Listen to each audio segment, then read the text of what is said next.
For centuries, Egypt was the jewel of the ancient world, the land of gods and kings, a civilization that shaped history itself.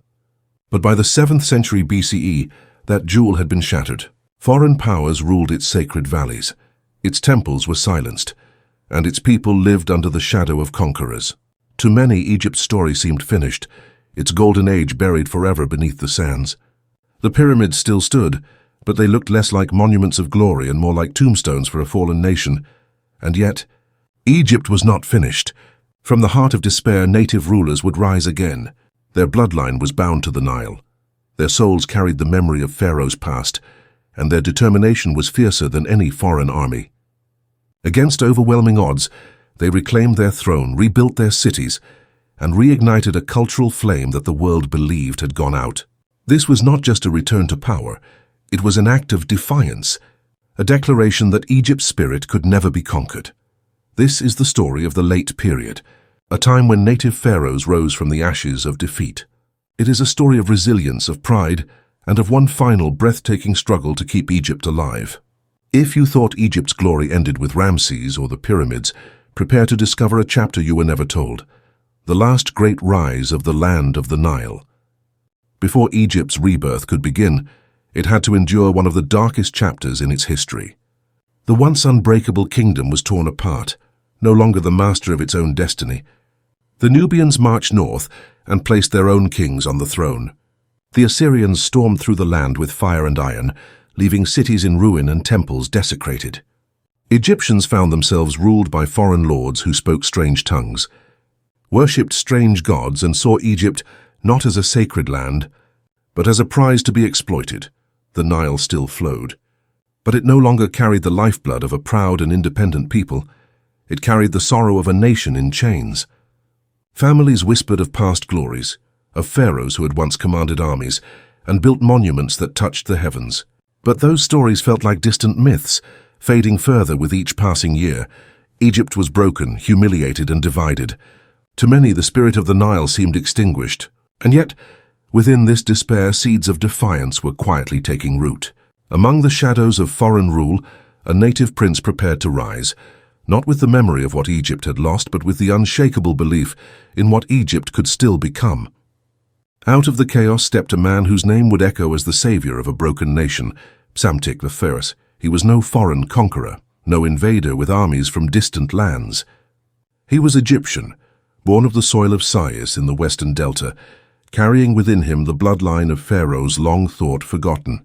At first he was but one prince among many, struggling in a land carved into pieces. Few believed he could change the destiny of Egypt, but Psamtik I was no ordinary man. He saw what others could not, that Egypt's survival depended not on clinging to the ruins of the past, but on forging a new path forward. He built alliances, not walls. He sought strength not only in Egyptian soldiers, but in the swords of foreign mercenaries, Greek hoplites and Carian warriors who, for the first time, fought under the banner of a native pharaoh. With patience and vision, Psamtik I moved carefully like the Nile's steady current. He outmaneuvered rivals, won loyalty, and slowly extended his hand over both Upper and Lower Egypt. And when the moment came, he did what seemed impossible. He unified the land once more. For the first time in generations, Egypt breathed as a single nation, its heart beating again under a ruler who called it home. To the people, Psamtik was not just a king. He was proof that Egypt's spirit had not been buried. He was the answer to prayers whispered for centuries. And with his rise, the age of despair gave way to a fragile yet powerful hope that the Nile's children could once again shape their own destiny. The struggle for unity was not won in a single battle, nor in a single day. Egypt was fractured, its rulers suspicious, its people weary. For decades, warlords and petty kings had ruled over broken provinces, each clinging to power as the Nile flowed past their fading glory. But Psamtik I was patient. He did not strike blindly. He waited, watched, and moved only when the time was right. He secured the loyalty of the powerful delta cities, binding them to his cause not only with force, but with promises of stability and prosperity.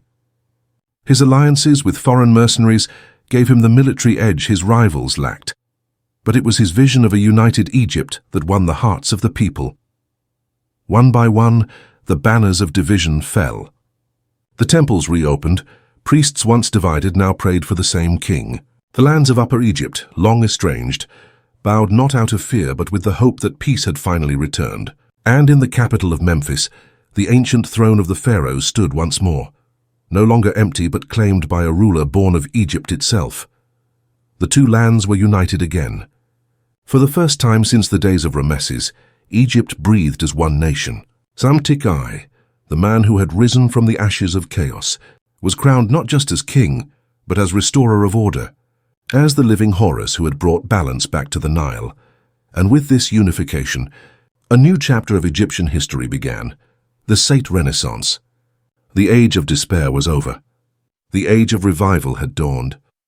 With unity restored, Egypt did not simply survive, it began to shine again.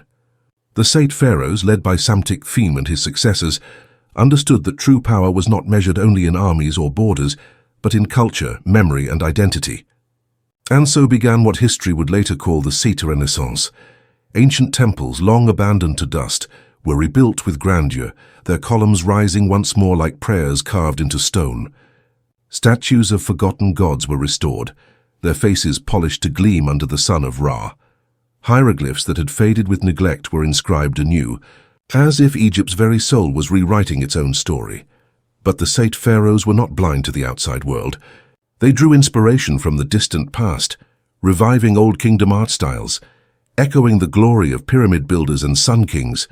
Sculptors perfected a realism that gave their works an eternal presence, as if the gods themselves walked once more among mortals. Trade, too, flourished. Greek merchants filled the harbors of the Nile Delta, bringing goods, ideas, and even soldiers. But unlike before, Egypt was not a passive player. It dictated the terms, blending foreign influence into its own culture without ever losing its identity. This was a land reborn, proudly Egyptian yet aware of its place in a wider world. For the first time in centuries, the people felt not only safe, but proud. They walked the streets of Memphis, Sais, and Thebes, knowing that they belonged to a civilization that had endured the storms of time and emerged radiant. Egypt was not a relic of the past, it was alive, creative, and strong once more. Revival within was only half the story. To secure Egypt's future, the Saite pharaohs looked outward, to the seas, to the markets, to the world beyond the Nile. And no connection proved more transformative than that with the Greeks. At the mouth of the Nile, new harbors swelled with foreign ships. Greek merchants from Miletus and Rhodes docked beside Egyptian barges heavy with grain, papyrus, and gold. These exchanges were not mere trade. They were a dialogue between civilizations. Egypt, with its timeless wisdom, met Greece, the restless rising power of the Mediterranean. The Greeks marveled at the temples of Sais and Memphis, carrying home not only goods, but stories of a land where gods walked among men. In turn, they brought wine, olive oil, and weapons, gifts that Egypt welcomed but always on its own terms. Even soldiers came. Greek mercenaries, hardened by wars of their homeland, found new masters under the banner of the pharaohs. But more than goods or warriors, it was ideas that flowed. Egyptian mathematics and medicine crossed into Greek thought. Greek philosophy echoed the mysteries of the Nile. Cultures that once stood apart now intertwined, each shaping the other in ways history could never untangle. And so Egypt was no longer an isolated kingdom. It was a hub, a bridge between Africa, Asia, and Europe. The land of the pharaohs stood proudly at the crossroads of empires, proving that strength lay not only in swords, but in connections. For Egypt, the Saite era was more than a return to the past.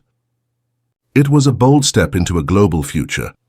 Reviving temples and trade brought pride, but survival demanded something more: strength on the battlefield. Egypt's enemies still lurked in every direction: Libyan raiders from the west, Nubian challengers from the south, and the ever-looming threat of Mesopotamian empires to the east. To withstand them, the Saite pharaohs had to reinvent their armies. Saite I broke with tradition. Instead of relying solely on Egyptian levies, he turned to a new and unexpected source of power: Greek mercenaries. These hardened warriors, veterans of endless skirmishes across the Aegean, were disciplined, deadly, and loyal to whoever paid them best. Egypt, rich in grain and gold, became their chosen employer. Stationed in fortified camps like the one at Daphne in the Nile Delta, These Greek hoplites stood as Egypt's steel wall against invasion.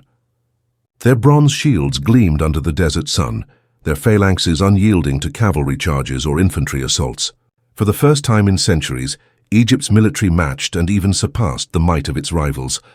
But mercenaries were more than swords for hire. They brought with them tactics unknown to the Nile, blending with Egypt's chariotry and archers, to create a force that was both ancient and modern.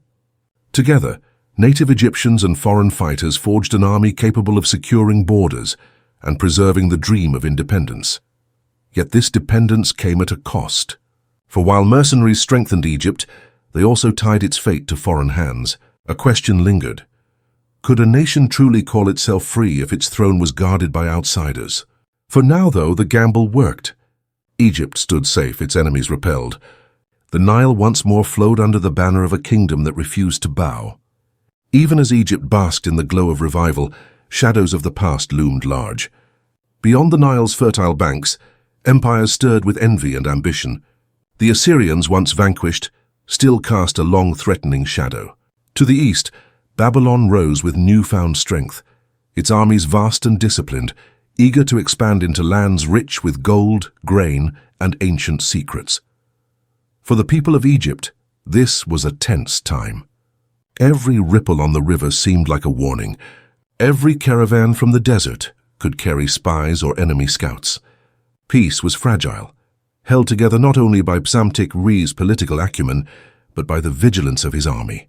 The slightest misstep could plunge Egypt back into chaos, undoing decades of careful rebuilding. Yet the Saite pharaohs faced these threats with courage and cunning. They fortified cities along strategic points, repaired old forts and stationed mercenary forces where invasions were most likely. Diplomatic envoys carried messages not of surrender, but of respect and warning, reminding neighboring powers that Egypt, though reborn, was not weak. This delicate dance of diplomacy and preparedness became a defining feature of the late period. Every victory, every treaty, every repelled invasion was a testament to the resilience of a nation that refused to be conquered twice. In the hearts of the Egyptians, a renewed sense of pride and vigilance took root. They understood that freedom was precious, earned through strategy, strength, and the unwavering spirit of those who had risen to defend it. After securing the unity of Egypt and defending it from external threats, the Saite pharaohs turned their attention to something even more enduring than armies: legacy. Psamtik. I understood that true power lay not only in the crown he wore, but in the institutions, culture, and memory he left behind. He strengthened the bureaucracy, restoring order to a system fractured by decades of foreign rule. Taxes were collected efficiently, irrigation channels repaired, and the administration of Upper and Lower Egypt centralized. Every decree and every reform reinforced the authority of the pharaohs, while giving the people a sense of stability long forgotten. Psamtik Vime and his successors also invested in the spiritual heart of Egypt. Temples were expanded, priests reinstated, and religious rituals revived, tying the living nation to its timeless gods. Monuments and statues were commissioned not as mere displays of wealth, but as enduring symbols of continuity, connecting the present with the grandeur of Egypt's glorious past. Through these efforts, the pharaohs of Sais cemented their place in history. Their reigns were not measured only in years, but in the strength and resilience of a nation restored. They became living proof that a civilization could rise from the ashes of defeat, reclaim its identity, and leave a mark that would echo through the centuries. The Saite Dynasty was not content with political and military success alone. They sought to restore Egypt's soul. Art, culture, and religion became the lifeblood of the nation's revival. Under Psamtik Vime and his successors, ancient traditions were resurrected with painstaking care. Temples rose once more from the sands, adorned with intricate hieroglyphs that told the stories of gods, kings, and the Nile itself. Statues and reliefs reflected not only religious devotion, but the precision and elegance of Old Kingdom art, evoking the timeless beauty of Egypt's golden age. But revival did not mean mere imitation. The Saite pharaohs blended the old with the new. New temples, monuments, and artworks incorporated subtle innovations while respecting tradition. Craftsmen, sculptors, and scribes thrived, and Egyptian culture regained its prominence both at home and abroad. Even literature and scholarship flourished. Texts on medicine, mathematics, and religious rituals were preserved, copied, and studied. Egyptian knowledge became once again a bridge to the wider Mediterranean world, attracting scholars and traders from far-off lands. Through these cultural achievements, Egypt's identity was reaffirmed. The people could once again walk proudly among the temples and palaces, feeling the pulse of a civilization that had survived centuries of turmoil. The Saite Renaissance was not just political, it was a renaissance of the human spirit, a reclaiming of what it truly meant to be Egyptian. While temples and art restored Egypt's soul, it was commerce that breathed life into its daily reality. The Saite pharaohs understood that a nation's strength relied not only on armies or monuments, but also on wealth, trade, and the ability to thrive economically. Under their guidance, the Nile Delta became a bustling hub of commerce. Grain, papyrus, gold, and linen flowed down the river, finding their way to Mediterranean markets. Egyptian ports, particularly Naucratis, welcomed Greek and Phoenician traders, turning the land of the pharaohs into a crossroads of cultures and goods. The pharaohs balanced openness with control. Foreign merchants were allowed to trade, but Egypt dictated the terms, ensuring that prosperity strengthened the kingdom rather than weakened it. Taxes on trade-funded public works, temple restoration, and military upkeep, creating a cycle of wealth that reinforced national stability. Local crafts and industries flourished as well. Artisans produced exquisite jewelry, pottery, and textiles, feeding both domestic demand and export markets. Farmers benefited from the revival of irrigation networks, increasing harvests and supporting the population. Through trade and economic revival, the Saite Dynasty secured Egypt's position as a Mediterranean power. Its wealth became a shield and a beacon, a reminder that the Nile could nurture not only life, but also resilience, pride, and enduring strength. In ancient Egypt, the pharaoh was more than a king. He was the living embodiment of the gods. And for the Saite rulers, this divine connection was essential to restoring legitimacy after centuries of foreign domination. Samtik-Y understood that to unite Egypt fully, he had to rekindle the sacred bond between the throne and the gods. Temples dedicated to Amun-Ra and other deities were rebuilt, their rituals meticulously restored. Priests regained authority, and religious festivals once abandoned filled the streets with devotion, music, and life. Through these actions, the pharaohs reinforced the idea that their rule was not merely political, but cosmic. Egypt's survival and prosperity were intertwined with the divine will. By aligning themselves with ancient religious traditions, the Saite kings reminded the people that they were the rightful heirs of centuries of pharaonic legacy, restoring pride and faith in native rule. Even foreign observers noticed the revival of sacred rituals and temple grandeur. Egypt was asserting its identity, declaring that though empires had come and gone, its gods, culture, and people remained eternal. Religion, therefore, was not just spirituality. It was a powerful tool of legitimacy, binding the nation together and ensuring that the Saite dynasty would be remembered as the true revival of Egypt's soul. Even as Egypt flourished under the Saite kings, the shadow of foreign empires never fully disappeared. To the northeast, the mighty Persian Empire loomed, a colossus of armies and ambition, stretching across lands from the Indus to the Aegean. Their eyes turned toward the Nile, hungry for its wealth, fertile soil, and strategic ports. For the Egyptians, this was a test unlike any other.